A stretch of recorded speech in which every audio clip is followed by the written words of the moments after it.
Começa agora, Repórter Amazônia. A notícia onde você estiver.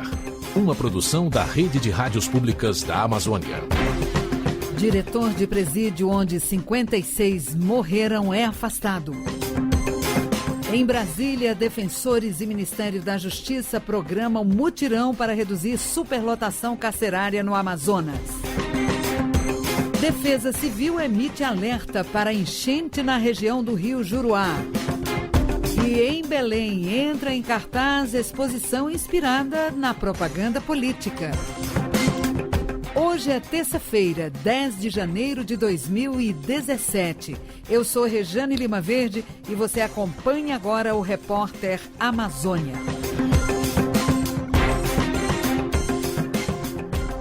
Diretor de presídio no Amazonas, onde 56 detentos foram assassinados, é afastado por suspeita de envolvimento com facção criminosa. A repórter Renata Martins, da Rádio Nacional da Amazônia, está aqui no estúdio e tem mais detalhes ao vivo. Olá, Renata. Olá, Rejane. 2 detentos mortos no complexo penitenciário Anísio Jobim, o Compage, escreveram uma carta 20 dias antes do massacre pedindo ajuda. Gesildo Nunes da Silva, que respondia por roubo, e Alcinei Gomes da Silva, preso por homicídio, diziam estar sendo ameaçados e que tinham medo de serem assassinados. Os detentos também denunciavam diretores da unidade prisional de receber dinheiro da facção Família do Norte para permitir a entrada de armas, drogas e celulares no presídio. Hoje, o diretor do Compage, José Carvalho da Silva, foi afastado do cargo. Carvalho ocupou o cargo de diretor adjunto da unidade até final de dezembro. Ele assumiu a direção do Compage 3 dias antes das mortes, após a saída de Ilson Vieira Ruiz. O nome de Carvalho é citado. A carta foi entregue ao defensor público Arthur Santana pela companheira de Gesildo Nunes. No dia 14 de dezembro, o defensor público anexou o documento ao processo do detento para conhecimento do juiz Luiz Carlos Valois, titular da Vara de Execuções Penais. O advogado também pediu para que os presos ficassem no centro de detenção provisória. Não houve despacho do pedido e os nomes de Zé Gesildo e Alcinei já foram confirmados entre os 56 mortos do Compage. Por meio de nota, o juiz Luiz Carlos afirmou que não recebeu o documento em mãos e nem foi procurado pelo defensor ou advogado dos presos para tratar do assunto.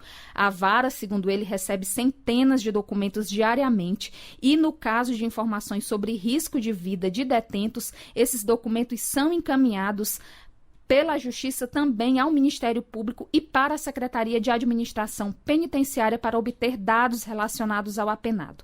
A presidência do Tribunal de Justiça do Amazonas determinou a apuração dos fatos pela Corregedoria Geral de Justiça, que instaurou o procedimento nesta terça-feira. E na primeira atuação, Rejane, da Força Nacional no Amazonas, o Exército Brasileiro participou da revista realizada no regime semiaberto no Compage. O grupo deu apoio à ação com equipamentos de fiscalização que auxiliaram no processo de busca de materiais proibidos, mais de 70 facas improvisadas conhecidas como estoque, munições, rádios transmissores, celulares e drogas foram apreendidos. Ao vivo de Brasília, Renata Martins. Em Brasília, representantes do Ministério da Justiça e da Defensoria Pública da União e dos Estados decidiram promover a partir de amanhã um mutirão para reduzir a população carcerária no Amazonas. Vitor Ribeiro, da Rádio Nacional da Amazônia, tem as informações ao vivo.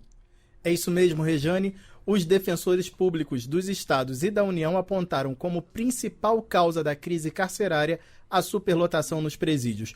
Por isso, na reunião dessa tarde, no Ministério da Justiça, aqui em Brasília, decidiram organizar um mutirão carcerário. O presidente do Conselho Nacional dos Defensores Públicos Gerais, Ricardo Batista, destacou que o objetivo é libertar pessoas que já tenham cumprido pena e que não ofereçam riscos à população. O trabalho começa amanhã, quando será feito um diagnóstico da situação. A expectativa é de encerrar esse diagnóstico até o fim da semana e só então será definido o número de defensores públicos que vão atuar nesse mutirão. 6.000 defensores de todo o país estão à disposição. Inicialmente, o mutirão carcerário vai funcionar no Amazonas e pode ser levado para outros estados que solicitarem. O defensor-geral do Amazonas, Rafael Barbosa, também participou da reunião. Ele explicou que hoje o sistema prisional do estado tem 13 mil processos em aberto e a estimativa é que metade deles sejam de prisões provisórias que provavelmente já venceram. O problema é que o Amazonas conta com apenas 2 defensores para cuidar da execução das penas e esses processos acabam ficando represados. Rejane. Obrigada, Vitor.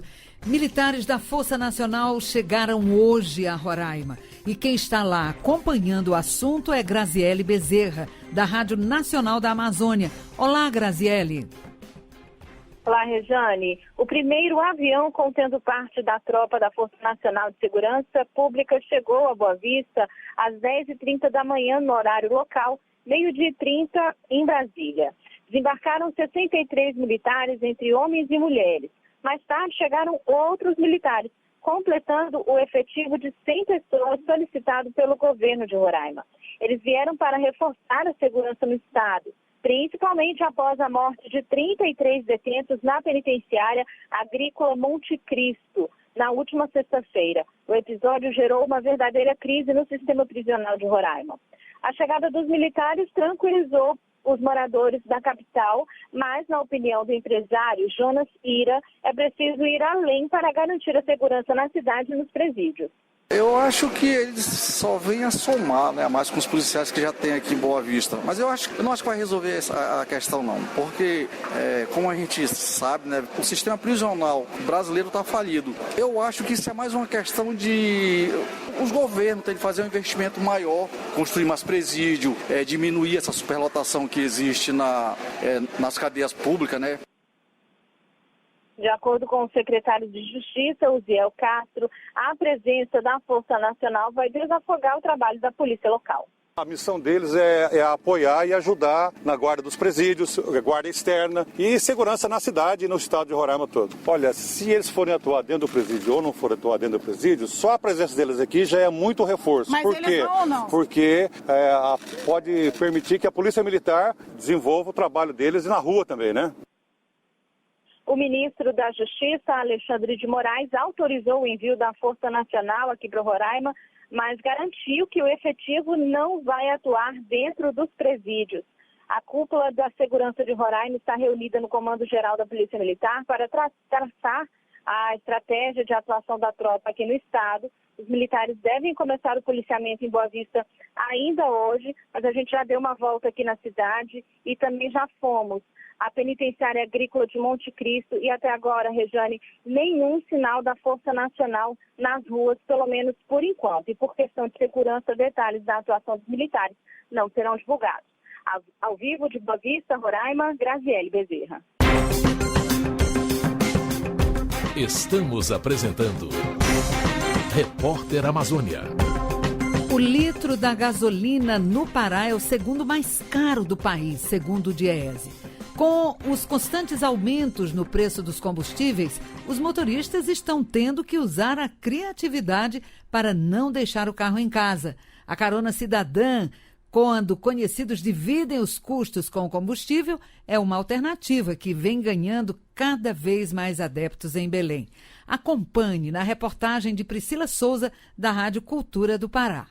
Para a psicóloga Silvani Brasil, dividir os custos da gasolina com o namorado tem sido uma alternativa para economizar. E a ideia não fica somente entre o casal. A gente tem outros amigos também que, se ficam no caminho, eles vão contribuindo financeiramente para o deslocamento, que seria pago, por exemplo, da passagem de ônibus. Aí, às vezes, a gente intera um pouquinho mais e ajuda a pagar, por exemplo, R$5, ajuda a fazer uma cota para a gasolina do transporte, né? Da moto, do carro. A gente faz essa troca. Ideias criativas como a de Silvani em nome da economia são bem-vindas diante dos constantes aumentos no preço dos combustíveis. O litro da gasolina comercializado no Pará é o segundo mais caro do país, segundo o balanço do Diese. Com base nos dados da Agência Nacional de Petróleo, o litro do produto na primeira semana deste mês custou em média R$ 4,93, sendo que em dezembro do ano passado passado, a média era de R$ 4,70, comenta o economista Roberto Sena. Tem 2 estados do norte que tem a gasolina mais cara. É o Acre e, no caso, o Pará. O Pará foi o segundo, né? Com a gasolina acima de R$ 4.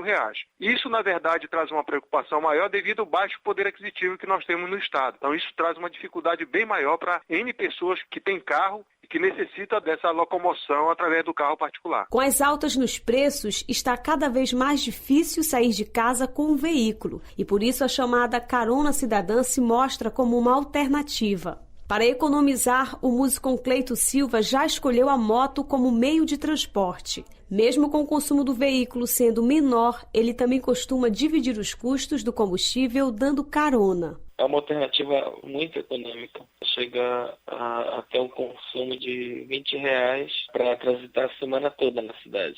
Compartilhar os custos do combustível traz vantagens financeiras e comodidade. E para quem ainda não experimentou a ideia, é bom começar a pensar mais no assunto, já que, segundo os especialistas, as previsões para os próximos meses não estão nada otimistas, detalha Roberto Sena. Se nós mantivermos o preço, já estamos de bom tamanho. Mas queda, que é o que interessaria, já que nós somos a segunda mais cara do país, não, nada está previsto isso aqui. De Belém, no Pará, Priscila Souza. Municípios da região do Rio Juruá, no Amazonas, estão em situação de alerta para enchente. A Defesa Civil no estado emitiu o aviso nesta terça-feira. Maíra Heinen, da Rádio Nacional da Amazônia, tem as informações ao vivo. Olá, Maíra. Olá, Rejane, é isso mesmo. A situação de alerta foi emitida para os municípios de Guajará, Juruá, Eirunepé, Itamaraty, Ipixuna, Envira e Cararuari. De acordo com o coronel Fernando Pires Júnior, secretário executivo do órgão, as réguas de medição já mostram a subida repentina das águas. Nós vamos ter chuvas acima do normal, já vem mostrando aí a subida abrupta das águas. Por essa razão, nós emitimos esse alerta para os principais municípios que estão nessa calha, para que o Poder Executivo comece a tomar as providências caso ultrapasse a cota de emergência e nós tenhamos aí um desastre iminente de uma provável enchente. Em Guajará, cidade referência para os outros municípios do Rio Juruá, a cota de alerta é de 12,10 metros. Hoje, o nível do rio registrou 12 metros e 31 centímetros. A maior enchente registrada nesse município foi em 2013, atingindo a máxima de 13 metros e 52 centímetros. As previsões meteorológicas para a região, conforme o Sistema de Proteção da Amazônia, apresentam chuvas acima do padrão climatológico para o período. Segundo a Defesa Civil, devido às características físicas do rio, que apresentam um leito mais estreito, o aumento das chuvas pode provocar enxurradas bruscas. Rejane? Obrigada, Maíra. Projeto Barraginha, no Tocantins, vai chegar a mais 10 municípios do estado agora em 2017. A iniciativa é para amenizar os estragos da seca no estado. A repórter Isabel Cristina, da Rádio 96 FM de Palmas, tem os detalhes. Em 2016, foram 8 cidades beneficiadas com a implantação das barraginhas e, nesse ano, o governo do estado pretende finalizar o projeto, contemplando assim 18 municípios. Para Aldo Araújo, diretor de Planejamento e Gestão, o projeto Barraginhas busca, além de captar água, contribuir ambientalmente com as cidades que sofrem com a seca. O projeto Barraginha é um projeto de conservação de solo e água, né? Está sendo desenvolvido, está sendo executado pela Secretaria de Meio Ambiente e Recursos Hídricos, financiada com recursos do Fundo Estadual de Recursos Hídricos e em parceria com o Rural Teams em toda a região sudeste, em 18 municípios da região sudeste. Nós estamos executando uma média de 200 barraginhas em cada município dessa região, totalizando isso aí 3.560 barraginhas nos 18 municípios. Outro destaque do projeto Barraginhas, segundo Aldo Araújo, é a sua função social e agora econômica. O diretor explicou que muitas famílias melhoraram a renda após cultivar pequenas hortas ao redor das barragens e vender os produtos. A gente tem percebido que onde já foi implantado, o pessoal faz pequenas hortas e produz o milho verde, sua abóbora, seu maxixa, melancia, o cheiro verde, e colhe ali ao lado daquela barraginha que ela umedece bastante a região onde ela é construída, né? Segura água até durante muito tempo aí sem chuva, né? E com isso melhora um pouco até o padrão, a qualidade de vida daquela população que é beneficiada com esse programa. Em média, 200 barraginhas são construídas por localidade. A meta é levar para a comunidade mais de 3.500. De Palmas, Isabel Cristina. Pesquisa do Procon em 8 cidades maranhenses encontra variação de até 1000% no preço do material escolar. Os detalhes com Rony Moreira, da Rádio Timbira do Maranhão. Para ajudar os pais a economizarem na compra do material escolar, o Procon Maranhão realizou uma nova pesquisa de preço de material escolar, agora com fornecedores de Balsas, Carolina, Pedreiras, Barra do Corda, Presidente Dutra, Chapadinha, Barreirinhas e São José de Ribamar. A maior variação de preços foi encontrada em Presidente Dutra, mais de 1000% de diferença no preço do apontador de um furo só com depósito, que custa entre 30 centavos e R$ 3,50. Na pesquisa, é possível encontrar agendas escolares, borracha, lápis, canetas, cadernos, colas, lapiseiras e papéis. Outras cidades também apresentaram alta variação de preços. Em Pedreiras, a pesquisa encontrou diferença de 553% no preço da régua plástica, que custa entre 75 centavos e R$ 4,90. Em São José de Ribamar, a caneta esferográfica Fine chegou a 400% de variação, com preços de R$ 1 a R$ 5,00. Já em Carolina, o apontador também foi o item com maior variação, 300%, com preços entre R$ 1 e R$ 4,00. Assim como em Barra do Corda, 290% no de metal, que custa de R$ 1 a R$ 3,90. De São Luís, Rony Moreira. Empresários em débito com a Secretaria de Fazenda do Acre, que perderam a renegociação do ano passado, podem parcelar a dívida em até 24 vezes. Os detalhes com Hugo Costa, da Rede de Rádios Aldeia FM Difusora Acreana. Os empresários que ainda estão em débito com a Fazenda perderam os benefícios do Refis, que propunham a redução de até 80% na multa e 60% nos juros, e o parcelamento em até 120 vezes. Para 2017, o diretor da Administração Tributária da Cefaz, Israel de Souza, explica como o empresariado deve proceder para quitar seus débitos junto à Secretaria de Fazenda. A gente teve com o programa de parcelamento incentivado, até o dia 27 de dezembro. Permitia-se o pagamento de débito do ICMS com desconto de juros e multa, Isso era o Refis, Encerrado esse prazo, o empresariado agora ainda dispõe do parcelamento normal.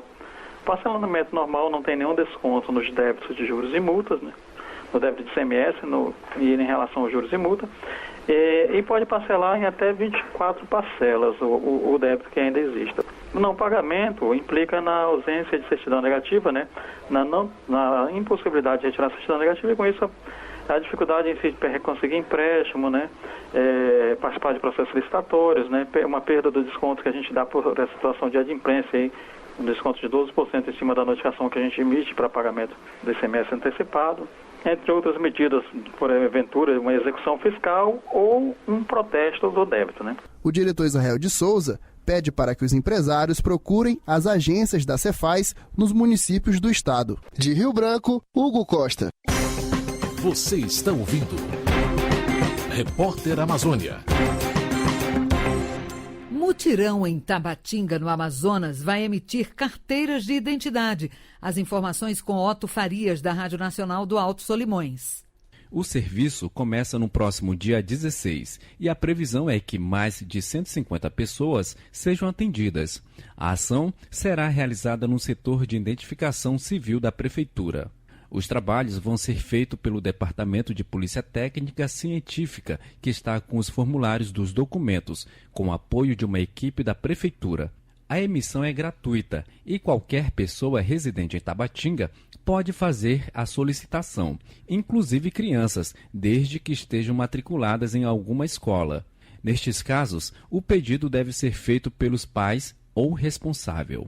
O morador de Tabatinga, Davi Laurente Oliveira, fala sobre a importância do mutirão.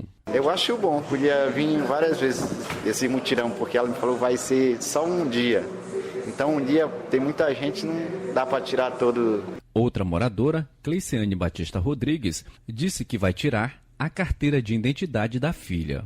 Vou aproveitar esse mutirão de 16 para tirar a carteira de identidade da minha filha, que ela precisa muito. Os documentos necessários para a emissão da identidade são cópias da certidão de nascimento, do comprovante de residência e do CPF. Além disso, para a primeira via é preciso 3 fotos 3x4 e para a segunda, 2.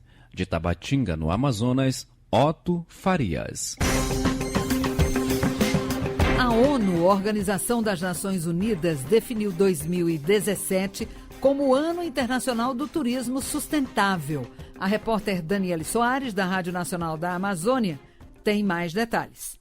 A ideia é incentivar a atividade que une emprego e geração de renda com preservação ambiental. Segundo a ONU, a iniciativa é importante para ampliar a conscientização dos turistas sobre a importância das viagens no respeito e na divulgação do patrimônio natural e cultural e na distribuição de riqueza.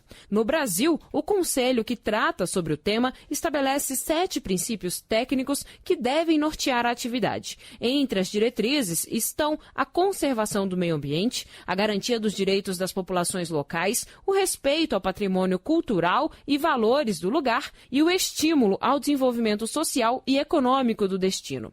E é buscando esses princípios que o advogado Fernando Caminati planeja suas viagens. Em uma visita à reserva extrativista Tapajós Arapiuns, no Pará, ele detalha a experiência de conviver com as comunidades locais. Experiência de ver um pouco da vida deles e também a experiência de estar dentro de uma unidade de conservação, né? Eu acho que esse é um ponto muito interessante. E quem trabalha com o turismo sustentável também destaca a importância da ação. Luciana Cobra é gestora operacional de uma pousada flutuante localizada na reserva Mamirauá, situada entre os rios Solimões, Japurá e Auati, Paraná, no estado do Amazonas. Ela conta que a gestão do espaço é compartilhada com as comunidades ribeirinhas, desde a gerência até a cozinha. A estrutura é feita em moldes sustentáveis. A energia é solar, a água da chuva é armazenada, os resíduos são tratados antes de retornarem ao rio e as telhas são feitas à base de plástico de garrafa PET. E ela destaca o diferencial do turismo sustentável. É algo que você pode fazer e que os seus filhos vão poder aproveitar e seus netos e bisnetos, com saúde do local, com a valorização da questão ambiental e social ao mesmo tempo. Ao longo do ano passado, a pousada onde Luciana trabalha recebeu cerca de 1.000 hóspedes. O preço médio de uma diária é de R$ 400 por pessoa. Com a colaboração de Michele Moreira, de Brasília, Daniele Soares. Acampamento, trilhas, banho de rio e tantas outras atividades em áreas de florestas são comuns nessa época de férias, especialmente no norte do país. Mas é preciso redobrar os cuidados com as crianças em ambientes de ecoturismo. Saiba mais na reportagem de Michele Moreira, da Rádio Nacional da Amazônia. Época de férias escolares, o que leva muitos pais a também tirarem folga no trabalho. Em Rondônia, assim como nos demais estados do norte, muitas famílias optam por atividades em meio à natureza. O capitão do Corpo de Bombeiros no estado, Iranildo Dias, explica que muitas pessoas, por falta de experiência, não tomam os devidos cuidados ao buscarem este tipo de passeio e dá algumas dicas. De repente está fazendo um acampamento e dá uma chuva muito forte, até acontecer um possível alagamento em algumas regiões mais montanhosas, a gente tem a famosa cabeça d'água. Então, prestar atenção onde vai fazer esse acampamento. Um outro risco muito frequente é a questão das descargas atmosféricas. Se você estiver acampado, estiver fazendo atividade rural, de trilha, de campismo, se começar a chover e começar a ter descarga atmosférica, procurar se abrigar longe de árvores, estar naquela posição que a gente sempre indica de se agachar, colocar a cabeça entre as pernas até o temporal passar. Iranildo diz ainda que tem crescido o número de chamados para salvamento de pessoas perdidas na mata. Sem conhecimento de orientação em ambiente florestal e longe das trilhas demarcadas, essas pessoas acabam se perdendo e, dependendo do local, podem até mesmo correr risco de morte. Para evitar problemas na hora de curtir as férias, o O Corpo de Bombeiros aconselha buscar guias especializados em ecoturismo, além de se informar sobre o local e os perigos que a aventura pode oferecer. Outra recomendação é abrir mão da bebida alcoólica caso vá entrar nos rios da região. Isso porque o álcool provoca uma sensação de bem-estar que pode ser perigosa.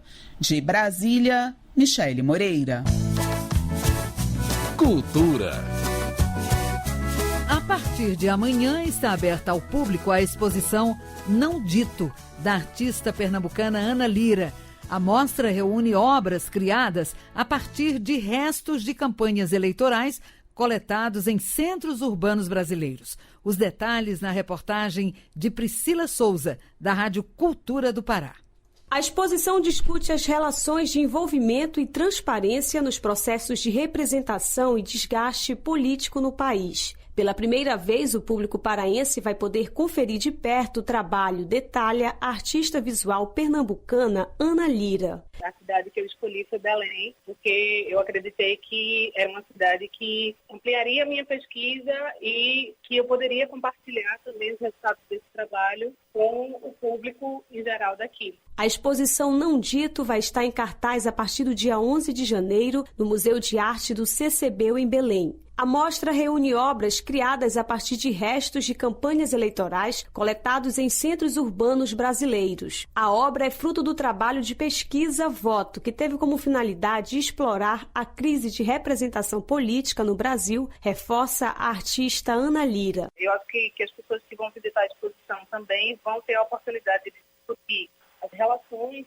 entre essa política e a própria maneira, como a gente se vê, porque uma coisa que é importante também a gente pensar é que a gente constrói coletivamente uma cultura, Então, essa cultura política que está aí, ela também é resultado das nossas práticas cotidianas. Ele traz, por exemplo, um debate muito interessante sobre como as paredes das cidades são ocupadas por essas campanhas políticas. Ele traz um debate sobre os gastos da imagem mesmo desses candidatos. Segundo Ana Lira, toda a pesquisa foi realizada no Nordeste, mas a discussão proposta pela exposição faz sentido em qualquer região do país. Durante o processo de produção do projeto, a artista mapeou os discursos criados por papéis rasgados, escritos e colagens que foram deixados pela população e transformados pela ação do tempo. O resultado foi materializado em 16 peças de acrílico, impressos em formatos de santinhos eleitorais, além de adesivos. A abertura da mostra é nesta quarta-feira, dia 11, a partir das 7h30 da noite, no Museu de Artes CCBU, localizado na Travessa Padre Eutíquio 1309, Batista Campos. As visitas podem ser feitas de segunda a sexta-feira, das 2 da tarde às 7 da noite e aos sábados, de 9 da manhã ao meio-dia. A exposição segue até o dia 24 de fevereiro, com entrada franca. De Belém, no Pará, Priscila Souza.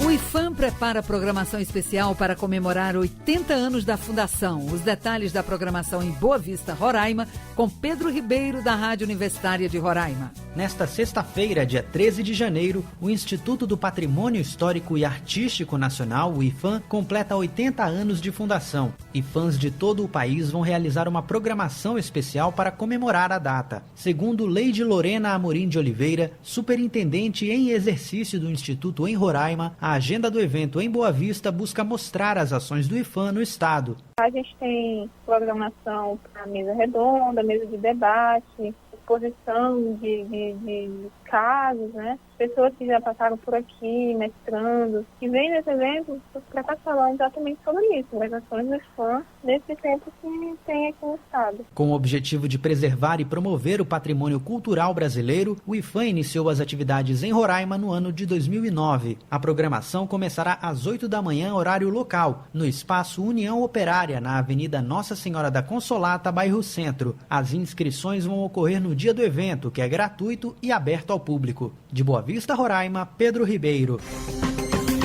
Termina aqui o repórter Amazônia. Apresentação Rejane Lima Verde, trabalhos técnicos Reginaldo Fonseca, redação e edição Sheila Noleto, coordenação Juliana Russomano, gerência de radiojornalismo Corban Costa. Muito obrigada pela companhia. Até amanhã. Você acabou de ouvir Repórter Amazônia. Uma produção da Rede de Rádios Públicas da Amazônia.